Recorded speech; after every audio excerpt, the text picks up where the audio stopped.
Hey guys, I'm Chris. Hey everybody, I'm Robert. And we're the Film Flamers. Happy New Year. Happy New Year. Here we are, once again, at the start of a brand new year where anything is possible, but more than likely we're just going to be living 2020 all over again. We're clawing our way even further away from 2020. That's how I see it. 2022 felt surprisingly like 2020, though. You know, I feel like 2021 felt more like 2020, and 2022 felt more like 2021, thinking about 2020. Okay, that's accurate. At any rate, new year, same us. You know, I'm going to be watching you with a lot of side-eye this New Year's. Why? Just to see if you're getting any, I don't know, you throw the bones and see if... The bones are shockingly accurate? Yes. I do have that knack. Yeah. I don't know. No, I have the highest of hopes for 2023. I think it's going to be... See if there's any evil portents. I don't feel it. I don't feel it right now. I felt a general rumbling in 2019 on New Year's Eve, right? And then just something happened that night, and I was just like, fuck you guys. And then I was right. Yeah. But I feel okay. I think 2023 is going to be like a return to form for me, if not the world. I don't know. Anyway, shall we dive into our comments? Yes, because we don't have any reviews. We don't. We don't have any fucking reviews since October. Has it been that long? Yes. Like an actual iTunes review? One of our longest dry spells. Yeah, we're having a serious drought. Yeah. Go fill our void. But that's the only void that's empty, because our cup runneth over in multiple other ways. That's true. And I'm happy to have all these other ways. So yes, let's dive into some of these comments. Our first bout is from our deep dive into Batman Returns. Which I really enjoyed that episode, by the way. Yeah, that was a good episode. But Penelope over on Instagram said, I was kind of shocked with all the exuberance about acting and makeup and score. Then how low y'all rated the film. It was funny to get to the end and hear a 3.5 rating after going on and on about how undervalued the production was. I had to rewind it back to make sure my ears did not deceive me. And you're right. I think you went back and updated your score to a 4. Yes. By the time of the recording. And I've meant to, and I need to go back and update mine to a 4. Well, we both said 4 in the episode, right? I think we said I was waffling, but you already had. Yes. So Penelope, to clear that up, it's a 4-star movie. Yeah, it is. For sure. For sure. And we will continue to go on and on about it. Arnor from Facebook said, it was a really fun episode. Batman Returns was the first Batman movie I saw in the cinema, and it ignited a lifelong fanaticism. I drove my parents crazy listening to the score, and the Susie and the Banshees song that plays during the costume party has been my favorite song of all time since then. I hold the movie accountable for my wardrobe being 99% black for the last 30 years. It made me a little 9-year-old goth boy, and that has never really passed. Oh. See, it was Adam's family values that really made me into a little goth boy, because I wanted to be Wednesday. I can see that. I was just waiting for someone to comment on my outfit so I could say, is that your overbite? I'm sure you've thrown that in there to somebody. I also wanted to be Catwoman. I don't know that I've ever wanted to be a goth boy, but a lot of my wardrobe used to be very black, and I hold fat accountable for that. BattleBurrito over on Patreon said, I was so young when I saw Batman Returns that I did not remember it at all. I was confused by how absolutely ridiculous this movie, but especially Catwoman, was. Yes. Both are ridiculous. They are. Indeed. But we love them. We do. Bennett over on Patreon said, Robert said he'll probably hear from the folks with connections about past Academy Award winners for makeup, and yes, I will contribute to that. I have one disappointing bit of trivia and one surprising one. One, last year, Dune won 6 Academy Awards, but makeup and hairstyling was not one of them. It lost to The Eyes of Tammy Faye, which also won Best Actress for Jessica Chastain. And 2, I know you guys don't want to look up when Batman Returns lost Best Makeup to, but you'll be pleasantly surprised to know that the winner was a genuine horror film, Bram Stoker's Dracula. How's that for a genre win? Yes, we are very pleased with that. Yes, we are. And I completely forgot about that fact. Mm-hmm. So, and I knew, because I commented back to him on Patreon after he said, and I was like, of course, I forgot that Tammy Faye won. Well, who can remember a movie per year? You know what I mean? Well, I mean, last year, everything at the Academy Awards was completely forgotten after that slap. So, I mean, but like even I knew that Tammy Faye was going to win going into that year, no matter what. Like it was favored to win. It won. I marked it on my ballot. Blah, blah, blah. I can't believe I forgot it. And I love Jessica Chastain. Yeah. So, but Bram Stoker's Dracula, that is a deserved win. But Bennett continued and said, P.S. Funny that Chris mentioned parallels between the Penguin as a political figure and Donald Trump. The last time I watched this film was shortly before the 2020 election. I sat my mom down to watch it, telling her it had become strangely relevant. Ditto to Penguin. Saying to Catwoman, just the pussy I've been looking for. Access Hollywood tape, anyone? Yep, exactly. Those parallels are obvious at this point, I think. The most ridiculous thing about Batman Returns and unrealistic is not the 9 lives thing, is not a, traumatized billionaire dressing up as a bat.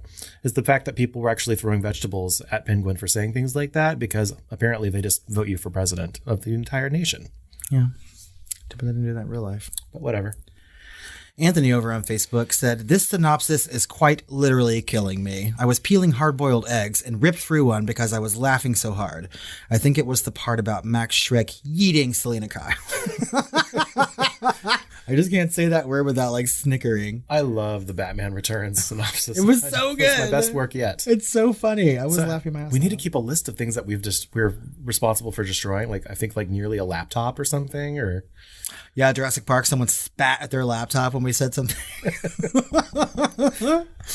Good times. Yeah. We got some comments from our deep dive into The Nightmare Before Christmas. At Toon BTS Army Marina from Instagram said, I love this movie.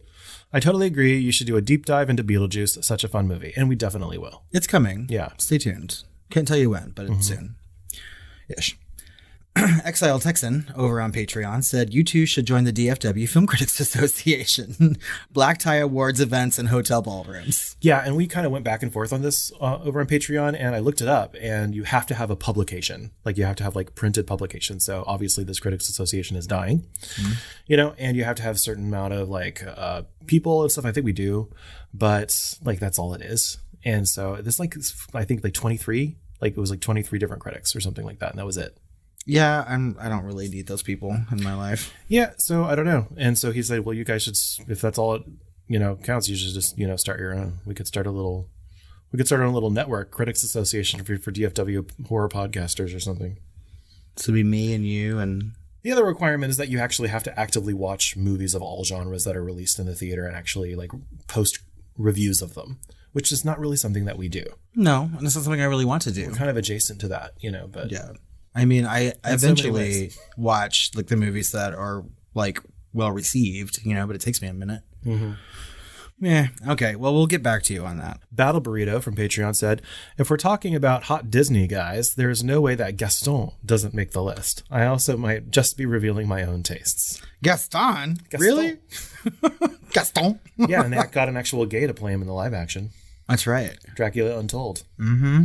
He is one of our gays. He is.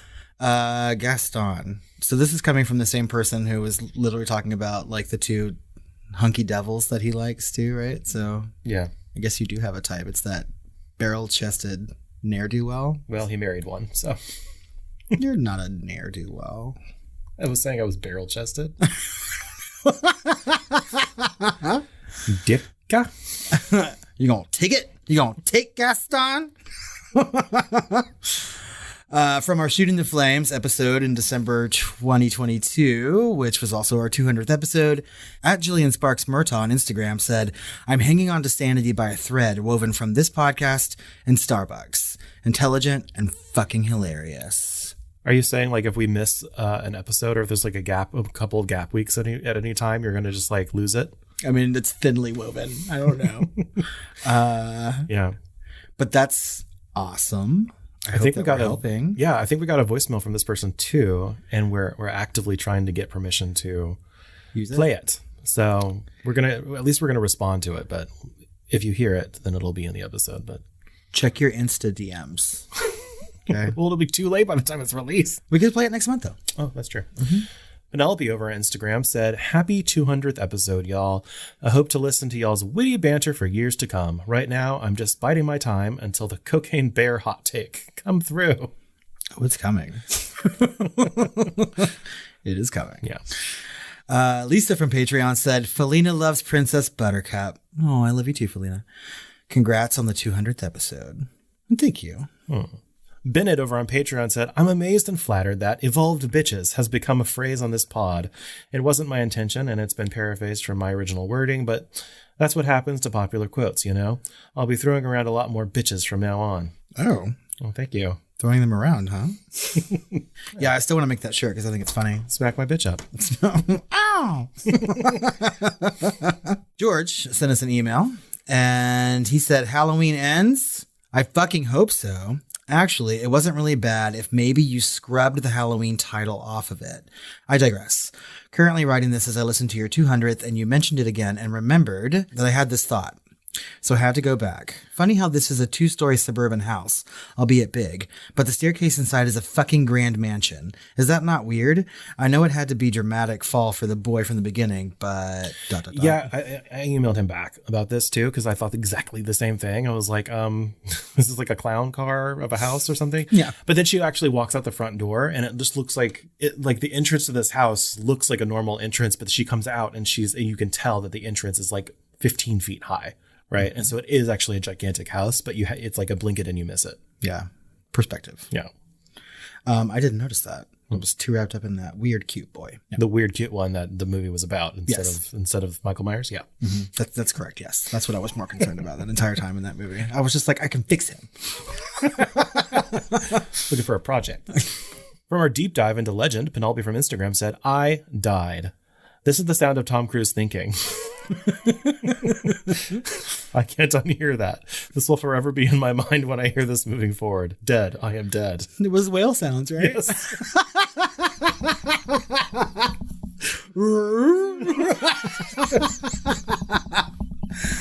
Love it. Fucking love it. From our Shooting the Flames episode way back in May of 2022, Penelope also commented, please, please, please do an M. Night Shyamalan month. After talking about The Village, I'm convinced you need to make this happen. Everyone loves to hate him, but I stand by my assertion that, to this day, Signs and Lady in the Water are two of my favorite movies. Devil is great too.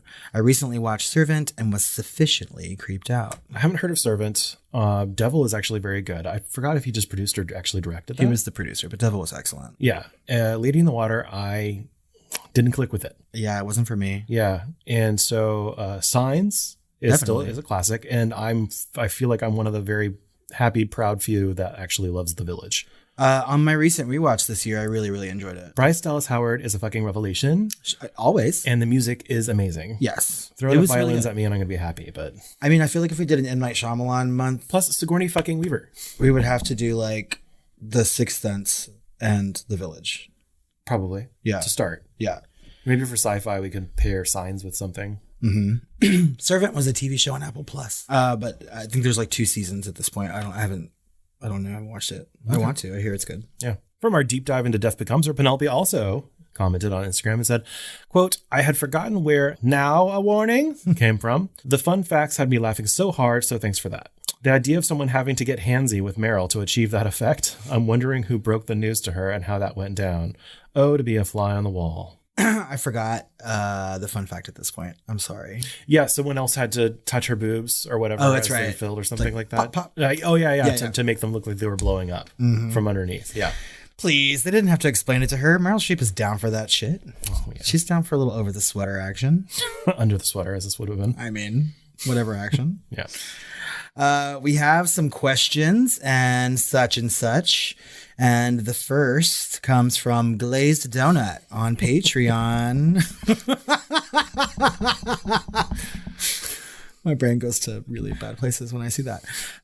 Congrats on your 200th episode. I finally subscribed after I received my first Spotify Wrapped and the Film Flamers was in my top 5. I took that as a sign of what I already knew, and that was I love hearing about horror and horror-adjacent films from Chris and Robert in particular. I love to hear others discuss things they are passionate about, especially when I love it as well. I am closing out my 30s soon. Welcome to the club. I still can't bring myself to say the number, but I will spend it watching The Blob from 1988, the first horror film I remember watching and loving. I am fully embracing the horror for this new year because I am fully convinced horror films prepped me for the last 6 years. I can't wait to see what else the Film Flamers have in store for the next year. No pressure. Oh, we have plenty in store for the next year. And actually, we were almost going to do the Blob with a thing, but then we no, let's do a whole Who Goes There month and do everything almost everything that story has produced, including the thing from outer space or the thing from a different planet or whatever the fuck it's called. We're about to deep dive it. Yeah. Don't know the title. And you got a very short amount of time to get that down. Thing 1982 and Thing 2011-ish. Yeah. Yeah. Oh, God, I'm not worried. Watch that one again. Well, that's not going to be on Patreon, so. That's fine. The Blob, though, that remake is excellent. Yeah. Glazed Donut, good choice to ring in 40. You can just say 40. It's one of my favorite previews at Alamo Draft House where they're they're asking people in a funny way to shut off their cell phones and to shut the fuck up for the movie. So they show that scene from The Blob where it's in a movie theater and it just consumes everyone. And it's you're going to be quiet or the Blob gets you, or we release the Blob or something like that. It's great. I liked that show when I was a kid, that movie. I watched it a lot, actually. George over an email said, I am sorry I have not commented earlier on your outtakes. I really thought I had over on Instagram or Patreon messaging, but it was probably in my head. I love them. I absolutely love them. Some of my favorite episodes. My only complaint would be to make them longer. Oh my God. Also, never stop swearing. Oh, I won't. I fucking won't, George. Well, we were almost going to release one because we usually do as a Christmas present on Christmas, but we did not do that this year because we were only at 6 or something minutes of outtakes.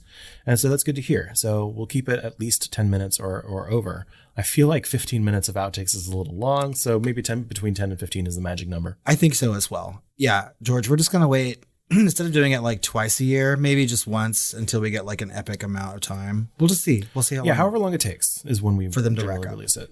Yeah. But good. That makes me very happy. Thank you for sending that email. I love it when people love our outtakes. Bennett also sent us an email. He said, hey, tired bitches. Yes, I said it. I've been meaning to recommend you dedicate a month of deep dives to covering all major versions of King Kong. By major, I'm referring to the original 1933 classic, the 1976 remake, and of course, the 2005 Peter Jackson version. It may or may not tie into your gateway horror theme as well. If you do end up doing a King Kong month, or maybe a month of Kong, I'm more than curious to hear your thoughts on the 70s remake with Jeff Bridges and then newcomer Jessica Lange. While it certainly hasn't aged nearly as well as the other versions, it's the one I remember watching multiple times on TV at 8 or 9 years old. I even watched it before seeing Jurassic Park.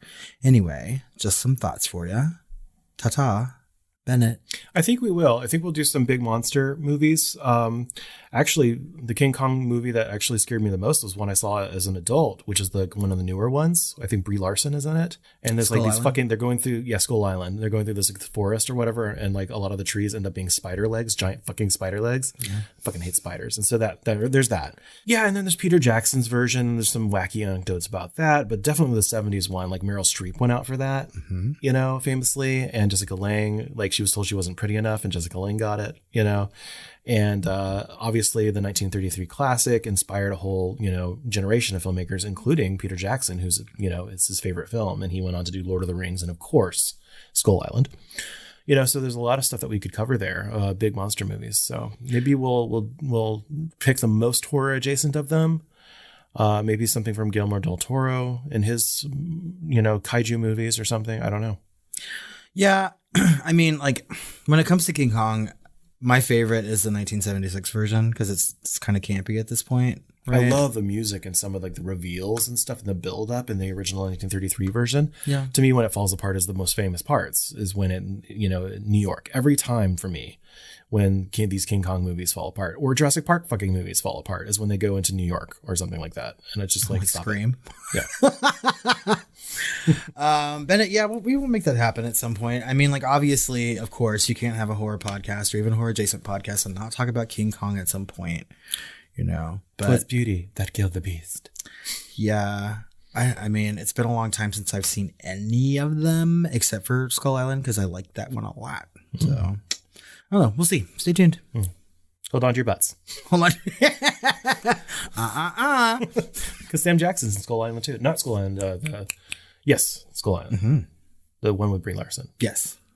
Yeah. Peter Jackson's one was not Skull Island. It was King Kong from 2005 or something. Yes. Yes. With I misspoke Adrian earlier. Brody. Yeah.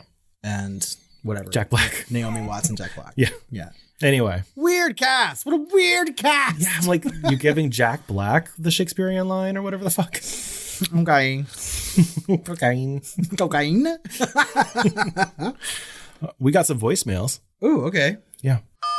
Yeah, I feel like I'm responsible for at least, I don't know, like a fourth of your other country downloads. But, yeah, so to be fair, I'm just like listening through all of them. Like some of these I've actually listened to multiple times, and I'm just listening. I'm just re-listening because, like, especially, I think I've listened to Ghost in the Darkness like 3 times. I must like the sound of my own voice because I've listened to Annabelle, like, I don't know, 17 times. So, I mean, there's something to be said for, like, rewatchability. I've also, like, pondered whether, like, how badly I can mess up your stats by using my local country SIM cards to download various episodes. I haven't done it, but I thought about it because, you know, the nerd in me is like, fun with stats. So I did actually figure out that the book that Robert had read was Seeds in a Passage, and good on you, Robert. If you're going to pick one, that would be the one that I would have recommended. But well, they're all good. So I really did like Monster. Chris had some good recommendations there. And yeah, he's right. I'm totally disappointed that you never read anything that I recommend. But you're always like, yeah, totally, I'll read anything that you give me. Nah. It's all right. I don't hate you for it, though. I've never seen or heard Wicked. I know that kind of makes me like a bad person, I guess. Bad musical fan, at least. But it's one of those things that I just was like, I read the book and I hated it. Like, so, like, it was up there with like some other books that I kind of believe that probably should be burned instead of like left around for somebody else to read. Really didn't like it, the book. So I thought if I was going to ever, you know, watch the musical, that it should be like live on Broadway or, you know, something where it's like allegedly supposed to be good, because I'm already predispositioned to hate it. Fun fact, I've also never seen Rent live. And I realize that everybody who has seen it live dislikes pretty fervently the movie version, but yeah, I guess I'm an outlier there. Anyways, I know you have so many comments for me, and you're going to keep on having them for me because I am like literally listening to at least 1, maybe 2 podcasts a day from y'all and like downloading them. So cut her off because we have a 3-minute limit. So that's a warning to anyone, is that if you get to about 3 minutes, you need to hang up and call back so that you can continue. Find a stopping point and then call back. Yeah. But yeah, so yeah, the world downloads, we have quite a lot. So I really don't think that most of those are from yours, but maybe the variety. I think she sent us that voicemail in Tanzania. So the Tanzania downloads, for sure, we can attribute it to Penelope. It'd be interesting. I need to go and look. But yeah, Ghost in the Darkness is a great episode, surprisingly, and it's one of our most popular, weirdly. It was a really good episode. I enjoyed it. I enjoyed I still remember recording that. It was good. I still need to give you Christopher Pike books. Well, so I was going through my Facebook my Facebook memories were popping up, right? And do you remember that year that I read like 50 or 100 fucking books or something like that? Right? That was my New Year's resolution. It took me all fucking year. Yeah. I read 2 Christopher Pike books. What was the other one? I can't remember. Maybe it was Sati. Maybe I gave you Sati. No, that doesn't sound familiar at all. Okay. It had like a 3-word title, but it wasn't Seasons of Passage. Maybe it was Road to Nowhere. Mayhaps. I'll have to look it up. Yeah, but Season of Passage I read, and then something else that same year. So I know you let me borrow another one. I need to look that up and see what it is, and because this just sparked that fucking memory. Yeah. As far as the book recommendations, I feel very called out, and rightfully so. Send him a list. So write it down for me, or even better, just like put it in my hand or something like that. You know what I mean? Like that would be the best way to do it. Or I usually listen to audiobooks, so I have all these credits, Penelope, that I need to use. So just next time we're together, I'm just going to hand my phone to you and you just download them to my Audible, and there we go. They're at my disposal. Perfect. Done and done. As far as Wicked, yeah, who cares? That fucking book sucks. Yeah. I'm with you on that. I read that book that same year of like the 100 novels read, and it was just fucking awful. I'm 100% with you on that. Yeah, people either love it or they hate it, and most people love it. But I don't want to say which camp I'm in because I don't want to be, vilified for either way. Well, I will go ahead and say that I do not defy gravity. I stay right on the ground and I do not watch Wicked. Same. All right. And same goes for Rent with me. Like, it just didn't stick. But, there's thousands of gays out there that are just like, how dare you? You should be killed. I used to be one of them. So, but I mean, after so many times, I'm just like, will you not light the candle? Yeah. And I don't hate them. I just, I love musicals. Yeah, me too. Yeah. I just, I don't wish it harm. But anyway. But there it is. Yeah. Thanks for the voicemail. Yeah. We also got one from Kimberly. Oh, play it. Hey guys, it's Kimberly. Listen to Shooting the Flames.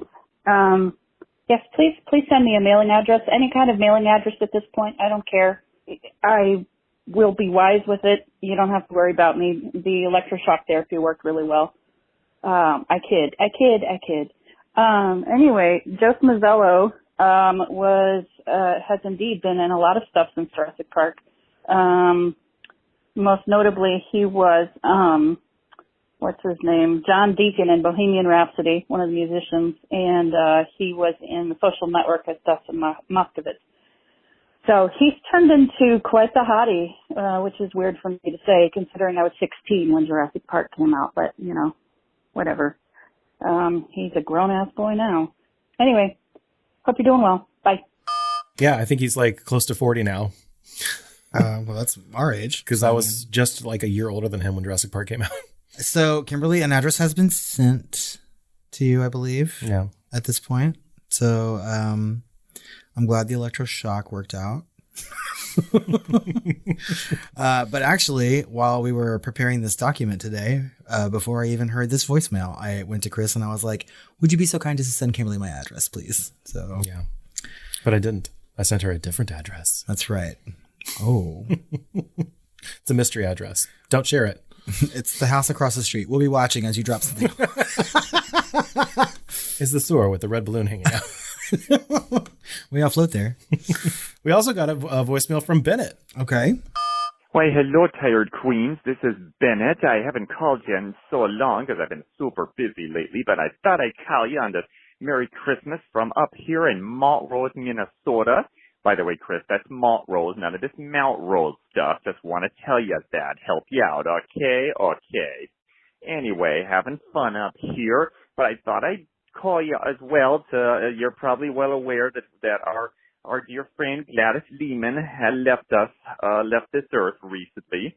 Although I've been super confused seeing all this news where everybody's calling her by some other name. Who's this Kirstie Alley woman? I never heard about this. Was she leaving does our friend Gladys leaving some double life or something? Some folks you just don't know. It's so weird.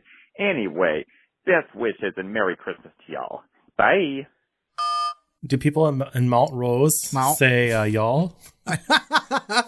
I'm glad he did, though. Yeah. Sure. No, that was an amazing voicemail. Thank you. You guys. Love it. Is that what they would say? Gladys Lehman has left us. She has. And I don't know, like, I think that we all as gay people have forgotten how fucking mean she was to us, too. Like, whenever she died, I didn't even notice. I didn't even see the news. Really? For like a day. You know, I was just like, I think I texted you like days after, and I was like, Kirstie Alley died? Yeah. I'm like, what the fuck? And then I was just like, wait a minute. Like, she is like some sort of Trump supporting Republican who hates gay people. I was just like, Scientologist. Yeah. I'm like, I don't understand why I should be sad. Well, but I do love Drop Dead Gorgeous. She took care of a lot of exotic animals. She probably ate them at some point. Don't know. Anyway, yeah, I guess she'll be missed. I can't help but like her. I mean, just from that one fucking movie. Well, I liked her in, like, Look Who's Talking. Oh, yeah, I guess. I liked her in Star Trek, Wrath of Khan. She's in that? Oh, yeah. She was, like, the first one that... In fact, the character that Kim Cattrall played in Star Trek 6 was supposed to be... but Kirstie Alley didn't come back or whatever. And then, like, that other actress... So it would have played, like, 3 actresses. They made a new character. Anyway, whatever. Anyway, she's probably burning in hell. Jesus. No, she's joined the midichlorians or whatever they believe in Scientology. Okay. I don't know. I don't know. Anyway, wow. We have one more voicemail. Hi, Filmflamers. Thank you for saving my sanity. I did mention this on Instagram. My name's Gillian. I'm a huge horror fan. I'm originally from Ireland. I've lived in the States for 10 years. I wanted to ask, why have you not covered Predator?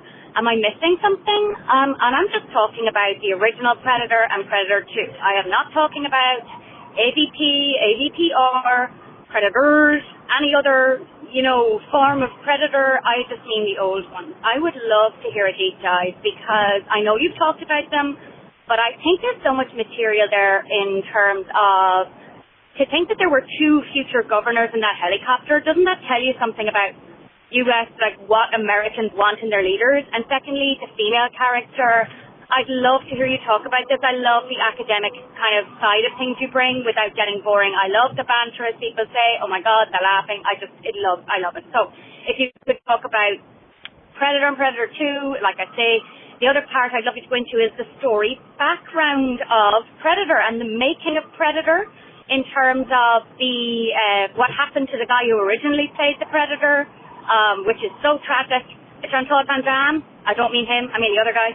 And what they were doing when they were filming, going to nightclubs, that kind of thing. I just think it's hilarious, but also really interesting. The music, the score, the costume, the effects. And I was terrified. I saw it when I was really young, and I was terrified up as far as you get to see the Predator. Then, of course, it lost some of the terror factor, but Predator 2 I love for different reasons. It's so trashy, it's so colourful, it's got Bill Paxton. You did such a great job talking about him in the Alien franchise. If you could cover Predator and Predator 2, I would love you even more forever. And then also, one other weird one, I would love you to talk about Cell. With, terrible casting. They must have been on acid when they did the casting, but with Jennifer Lopez. The visuals, the costumes, you talked about Hannibal, the TV series. You talked about the guy getting split into sections where you could see him as a person from a certain angle. What about the horse in Cell? I mean, oh God, that movie is burned. The images in that are burned into my retinas. Please burn them into your retinas too if you haven't already. Anyhow, love you guys. Have a great day. And if you could do some of that, that would be great. If you don't have time, totally understand. Bye. Yeah. So anyway, I love your accent. You're fucking Irish.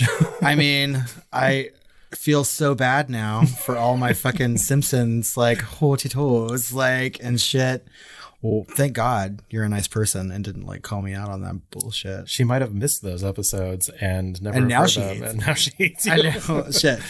I'm literally just quoting something. Yeah, but she has lived in the States for like 10 years, is what she said at the beginning of the call. But she wanted us to watch Predator and Predator 2 and do deep dives of those. And of course, that's part of the plan. Oh, yeah. We always planned on doing Predator and Predator series. I think we just wanted to like tackle Alien first. Mm-hmm. And so that might be in some of our future like summer blockbuster segments when we do like June, July, August each year. And so those are high contenders. And I'd love to cover Prey as well, which is the latest in the franchise. Yeah, because she specifically said like not Predators, right? Which is one of the more recent ones. I don't want to talk about anything. I only want to talk about Predator, Predator 2, and Prey. Yeah. I don't want to talk about anything in between. I don't want to talk about AVP, although we kind of did. Well, we I did think on Patreon. Yeah. So, and she also mentioned Cell, which of course we have to do a deep dive of. Chris and I have been talking about doing Cell since we started the podcast, and I don't know what our fucking holdup is because I think we both like that movie for its visuals specifically. Well, I loved Harsam Singh to begin with, and I have not seen like Cinderella or whatever because it's like a random movie he did. I haven't seen it, but I've loved everything else he's done, including I'm trying to still get you to watch like Immortals, which is really good. And there's another one that I've only seen the Cell. Yeah. So his first one was really fucking good. Was it The Call or something like that? Yeah, something like that. Yeah. Or The Fall? The Fall. Yes. Yeah. I have it on Blu-ray. But, Jillian, The Cell is coming for sure. Predator and Predator 2 have always been on the docket. So just stay tuned. I mean, like, we're still trying to work out what we're doing in 2023. But I think that those are really high contenders now that we have finished Alien. And it's sort of like in the same vein. And we have always wanted to talk about them. One of my favorite things that she mentioned in that voicemail, though, is the fact that 2 future governors were in the helicopter in that movie, like riding at the same time. And I was just like, that is something very interesting to talk about. And I cannot wait for these episodes. So also, we really loved your voicemail. So if you would give us permission, we would love to play it, and we'll do it on the next Shooting the Flames if you miss the editing deadline. So we have new patrons. Oh my God, we do. 2 of them. GlazedDonut is a film flamer. And Mimi Hunter has joined at the Firestarter level. So welcome, both of you. Welcome. Very, very welcome. But we also have to shout out our patrons who are at the Film Flamer tier or higher over on Patreon. And they are Kimberly. Yes, she was a Film Flamer before. Well, she is a new Film Inferno, which is pretty much, I think that's the highest we've ever had. Yes. Right. And so, we owe her a custom recording of her choice. Oh. And I promise in your honor to watch Jacob's Ladder. He needs to. Jacob's Ladder is so good. And we wish you and your one-eyed Pazuzu well. Always. Kimberly, you are one of our favorite listeners. Your voicemails are always so funny. Prolific comments, prolific voicemails, a lot of private messages and public messages, and we just love you. So, I mean, she comments on Patreon. She comments on like other social medias. She's one of the few people who leaves us comments on fucking TikTok. You know what I mean? And so like, she's been there for a long time. Yeah. We're happy about this. So thank you very, very much. We really appreciate that jump. And we also have to mention Ashlie. That's right. And Ben. And Glazed Donut. Lisa. Penelope. And Walstrich. But especially Kimberly. Especially Kimberly. Horror news. We got some news. I don't know how fucking interesting it is, but we have some headlines to talk about. So we can start with, there's an adult animated series called Velma, which is getting a January 2023 premiere date over at HBO Max. And this is sort of an origin story of Velma from Scooby-Doo.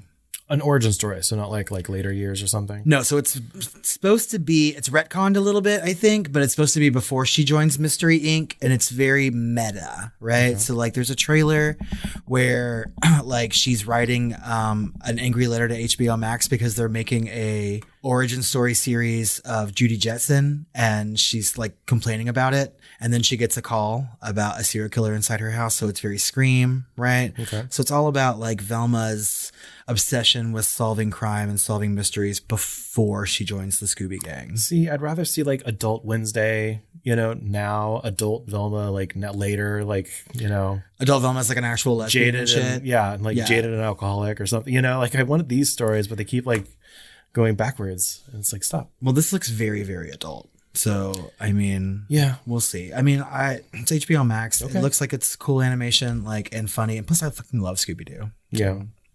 Next up, James Cameron comments on the direction he'd like to see the future Terminator franchise take. And I mean, we know that James Cameron right now is very, very busy. He's a busy boy.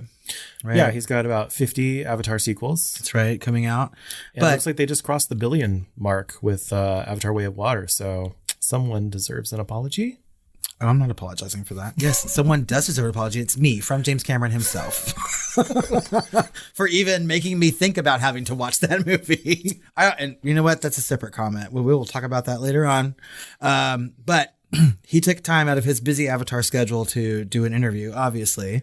And someone asked him where he would like to see the Terminator franchise go. And he said that if he were making another Terminator movie, he would not focus so much on crazy robots going bad, but more on the AI side of things, right? So Skynet and whatnot. I'm like, well, that seems logical. Yeah. How has the conversation, evolved with current and future technology as, through the 2022 lens versus from the, 1980 lens, right? And I think that would be a very interesting modernization that James Cameron would be more than capable of doing. Well, and did he direct a recent Terminator movie? No. He helped with the story of the latest Maybe one. That's helped with it. I mean, I don't think he's going to be directing any more Terminators anytime soon. No, I don't think so. So, but I mean, that's an interesting tidbit. If he does Aliens again or Terminator again, if he returns to a franchise, it'll be probably about 8 to 10 years from now. God, I could be dead. He could be dead. He could be dead. We could all be dead. We could all be dead. We'll just have to wait and see. Yeah. And finally, we have to say rest in peace to Ruggero Deodato, who was the very infamous director of Cannibal Holocaust. He has passed away at 83 years old. Did he ever do anything else? Yeah, he's done a whole bunch of shocking, Italian giallo-esque movies. He has some things in the 80s that were really good, like Dial Help. I really liked, just kind of trashy slashery, right?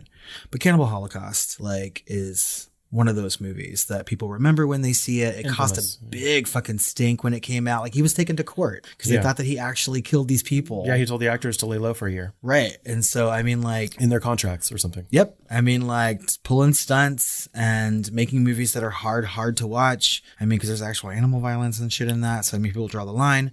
I happen to like Cannibal Holocaust a lot, but it is a shocking movie and just something that I feel like horror fans should see at least one time in their lives. I've never seen it, and I just get that Blair Witch vibe where it's like so infamous around it. Everything surrounding the movie is infamous and better than the actual movie itself. Because to me, to this day, Blair Witch is still a pile of shit. Yeah, I mean, I'm not a huge fan of Blair Witch. Cannibal Holocaust is good. It doesn't, I mean, because for like shock value, you know what I mean? Like it's really fucking violent and it looks real and like it's just off-putting or whatever. It's just like... But is it like good or entertaining? I mean, like there's shock value, but it, you know, I hate to use the term torture porn, you know, but if there's an actual story there that supports it, you know. Yeah, I mean, it's like found footage before found footage was a thing. If there's a meaning ascribed to it, like, is there a meaning ascribed to it? Otherwise, it's just it's just violence. I mean, see, okay. But I mean, like, it's not as off-putting as like a fucking Serbian film. You know what I mean? Which I will never see. Yeah, and that's wise. It's a wise choice. Yeah. Cannibal Holocaust, I mean, like, I think you'd be okay with it. Yeah. It's good to watch this at least one time to say, I have watched this, like, piece of, like, horror history. But, I mean, I know that he's very popular in the horror community. Like, Eli Roth is a huge fan of him. And so, like, he will be missed for sure. I do want to see Come and See, which is supposed to be one of the best movies ever made. And I still have it on Blu-ray. I bought it in Boston, and I still haven't fucking watched it. Was that fucking the actual Holocaust movie? It's during World War II, but it's not about the Holocaust. Mm. It's about everything on the Eastern Bloc and what was happening there. But it's like one child's perspective of it moving through it. Yeah, it just seems really devastating. But it's not like talked about in the same way like Serbian film or Hannibal. You know, it's there's a huge meaning to it. Mm. Like it's all there. The heart and humanity's in it. You know, I need a buddy to see it with. Why do you do this to me, Demi? Okay, we'll watch it eventually. One day when I'm like super sad and already like just devastated, we'll just put that on and I'll cross some line and then drink a bunch. Okay. Coming soon. First up, we got The Pale Blue Eye, which is on Netflix on January 6th. And this is an Edgar Allan Poe movie that stars Gillian Anderson and Christian Bale. So it's all about a series of murders that are happening at West Point. Yeah. And Edgar Allan Poe was a cadet. Yeah. And so it might have been something that like, I don't know if he wrote about it or if he was just involved with it and that maybe like inspired him in some of his writings. Possibly. I don't know. It seems interesting. This actually seems almost like Oscar bait a little bit. Spoke the Raven. I don't know. Nevermore. Quaff. Oh, quaff. Take thy beak from out my heart and take thy farm from off my door. Yeah, I mean, I'd watch this. I like period shit, you know, plus Gillian Anderson. I love Gillian Anderson. For the win. And it's a stacked cast, actually. Yeah. Yeah. So, yeah, I think we'll be checking this out. But we've also got There's Something Wrong with the Children, which will be out on Paramount Plus and in theaters simultaneously January 17th. And this movie looks good. Creepy and They're good. Using music from The Empty Man, which makes it seem kind of Cthulhian a little bit. And some of the visuals and some of the things that are happening in the trailer kind of reminds me of that. Yeah. So I'm very intrigued to see. The day and date release kind of doesn't give me confidence. But yeah, I don't know. I mean, it's Blumhouse. So, I mean, they put out like a bajillion movies every single year. We're so helpful on this podcast.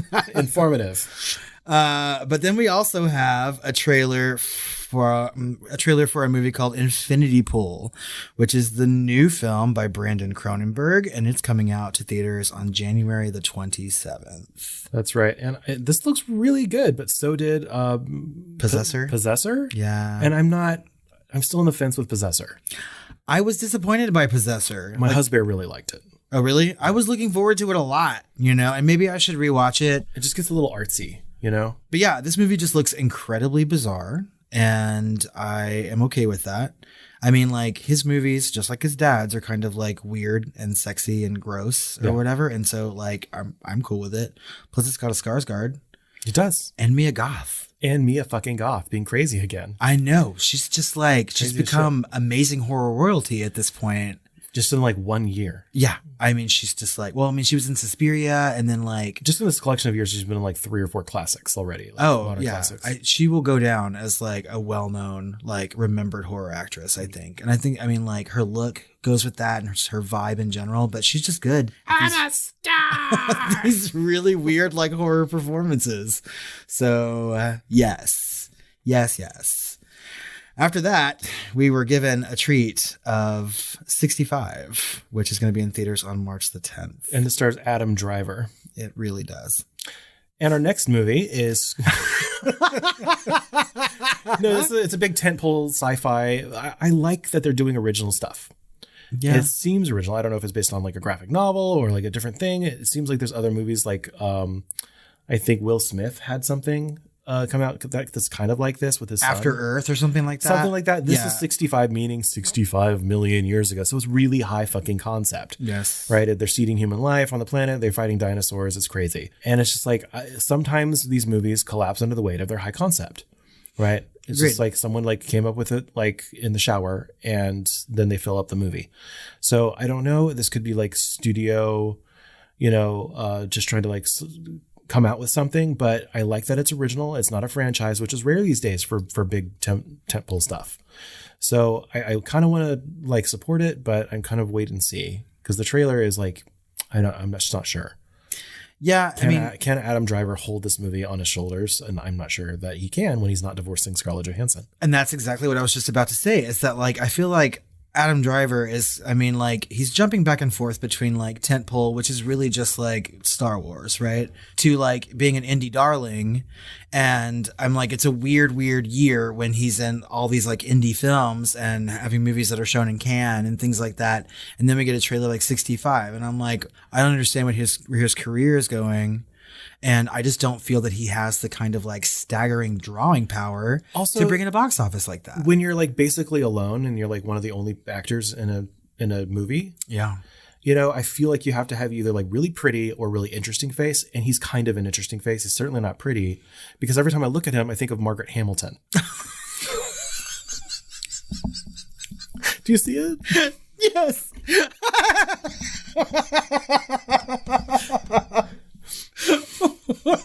No, I'll never unsee it. And your little dog too. I mean, yes, he's very Wicked Witchy, both in appearance and like demeanor. Yeah, I mean, I don't think I like him. You know what I mean? And that's an awful thing to say. But I'm not talking about him as a person. I'm talking about him as an actor. Like I don't care for him when he's on screen. They could have some nobody up there, and and it would be fine. Yeah, just, like this is an effects. He's an amazing movie. actor. Yeah, he's a good actor. Some sort of mismatch is happening in my brain when I'm seeing this trailer with him. I mean, some sort of mismatch happens in my brain when I see him in lots of movies. Like we were talking about earlier, I really only like him when he's divorcing Scarlett Johansson. Like if he's not doing that, I don't want to watch the movie. Every time he's not divorcing Scarlett Johansson, I kind of lose interest. I mean, if he were divorcing Scarlett Johansson 65 million years ago, I'd be like, yes. I certainly don't like him when he has a lightsaber. No, I only watched that first one of those movies too. Well, good for you. I mean, because I don't like him. I'm not going to be chasing after you with the sequels. Thank God. Because, I mean, he was moody as fuck in that shit. I feel like he's like that in real life. Probably. I don't know. No. I don't know. We'll stop trashing him. Anyway, go see this movie or not. He's an amazing actor. Moving on. All right. Finally, Scream 6. In a city of millions, no one can hear you scream. This comes into theaters March 10th. The same day as 65. Oh, no. They just pushed back 65. I saw that. Yeah. Because it doesn't want to compete with Scream 6. So 65 has been pushed back a little bit. Okay. I guess. I'm kind of here for this little It's teaser. a good trailer. Yeah. But again, it's like high concept. It's like, what if we did Scream, but it's in New York on Halloween? I will say, though, I mean, like Jason Takes Manhattan is a really good movie. So, I mean, I feel like when they change locations to Manhattan, I'm just like, yeah. So, or not. Yeah. I just like the Scream movies. It's fine. I really like Jenna Ortega at this point. They could knock it out of the park. Maybe it just needs some fresh air. And I think hopefully they can get some smoggy, foggy New York air in there, if not fresh. So I mean, but Dewey's dead. Spoiler alert if you haven't seen it. You know what I mean? So we've lost Dewey, and then they can't pay Sidney Prescott enough, which is stupid. I hope to God that kind of pisses me off. That's kind of what soured me on the whole thing. And I agree, and I think a lot of the fan base feels the exact same way, right? Because like Sidney Prescott is fucking Scream, and while her character is still alive, she should be in Scream movies. If she was written to be in it, pay her to be in it. Mm-hmm. But if she's not written to be in it, that's fine. Take it in a new direction, new cast. Why do these killers have to go on this fucking chain? Yeah, but Courtney Cox is going to be back. So it's like, come on. So she makes kind of sense because she's a journalist. You know what I mean? I kind of feel like that there's going to be like the rug pulled out from underneath us, and we've all been like punked all year long when they were filming this. And really, she's in the fucking movie or whatever. No. I mean, you don't think so? It's bad publicity. I mean, I guess. Yeah.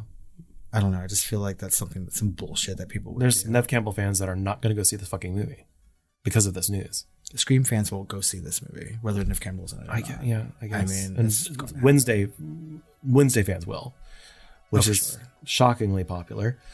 And I caught bits and pieces of that when it was on the background. So Jenna Ortega will have a draw of her own now. Well, and she was an ex. I mean, like she's making a horror name for herself too. So okay. I mean, I mean, it's good. Good for her. But like always, all of these news items and trailers will be posted in our show notes. So click on those links, watch them, read the articles, and tell us what you think about them. Well, guys, I think that about wraps up this Shooting the Flames. So if you do have any other recommendations for news or trailers, let us know. Send them to us. That's right. You can do that on social media at The Film Flamers on Twitter, Facebook, or Instagram and TikTok. You can email us at tiredqueens@filmflamers.com or call our hotline 972-666-7733. Dive into my infinity pool.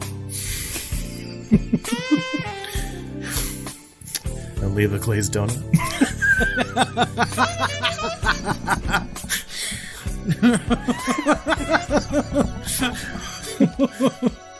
Anyway, I think that's about all we got for that segment. We didn't have any new reviews on this Shooting the Flames, and we want them. We want to end that drought.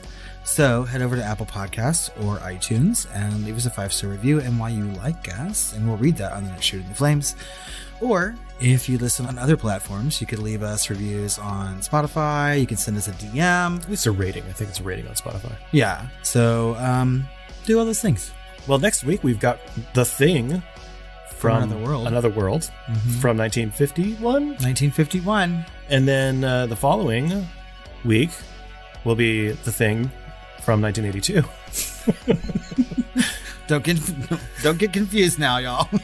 And I think we're going to drop some sort of year-end review, which we do every January or February. That's right, per usual. And over on Patreon, we're going to be doing the prequel 2011 The Thing. Yeah, let's just get that out of the way. Yeah. Yeah, so it's a really awesome month. We've been wanting to do The Thing since before we ever started this podcast, so... And I think by the time that we record that episode, The Thing from Another World will be the oldest movie we've ever covered on the podcast. Possibly, certainly for a deep dive, yeah. Yeah, so there's that. But if you are looking forward to that Thing, remake, prequel, whatever it is, head over to patreon.com/thefilmflamers to join the family, just like everyone that we read their names today. You can get all the bonus content that we have. There's a lot, like over 70 episodes at this point.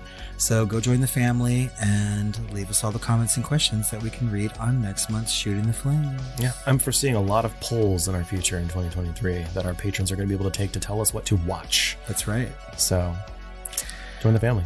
And do that.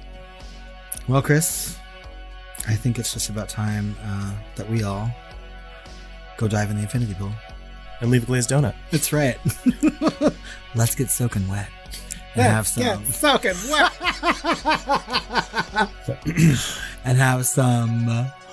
sweet dreams. Glazed donut. I hope to God that means what I think it means. Because I'm like, that's all I can see now. I don't see an actual pastry, which I probably should because I'm such a fat boy. Y'all don't even want to know what I see. It's fine. Don't look it up.